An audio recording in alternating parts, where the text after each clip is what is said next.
မင်္ဂလာပါဝမ်ချစ်ဝန်ဒီအဖွဲ့မှကြိုဆိုပါရစေဒီနေ့မှာတော့ပေါ့ပါပါပဲငါခွေးတော့တောက်ဆန်းလေးချက်ဖြစ်ပါတယ်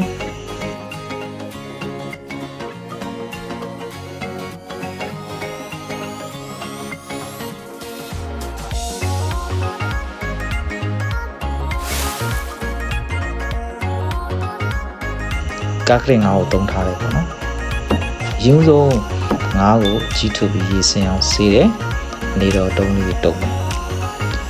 စားနှွင်းဟင်းခတ်အမှုန်နဲ့ငပြားကြီးထည့်ပြီးနေပါမယ်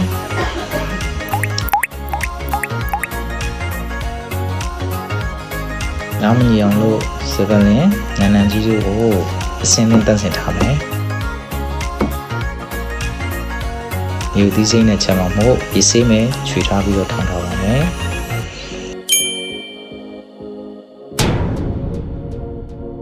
ပြီးတော့ရက်ကိုနေတော့လှီးထားမယ်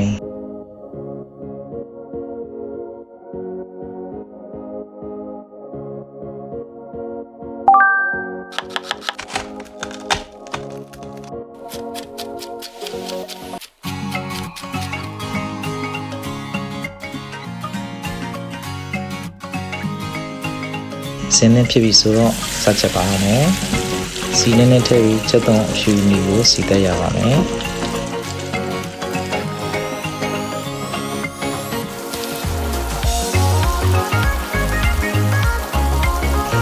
အားထည့်မယ်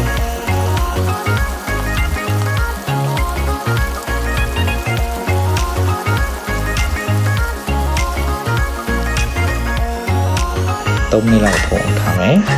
ပြီးရင်တော့ထောင်းထားတဲ့ငွေသီးစိမ့်နဲ့ရေးနေတော့ထည့်မယ်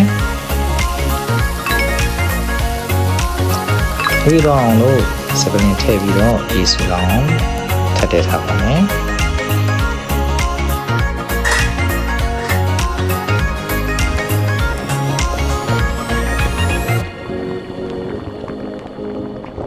ခွေးတော့ရက်ခတ်မယ်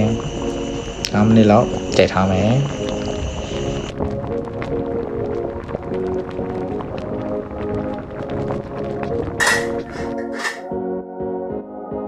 ထပ်ပြီးတော့ရေဆူလာပြီဆိုအပေါ်ငံလေးခတ်ပြီးတော့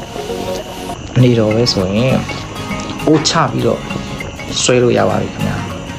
ဆွဲလို့ရပါပြီခင်ဗျာ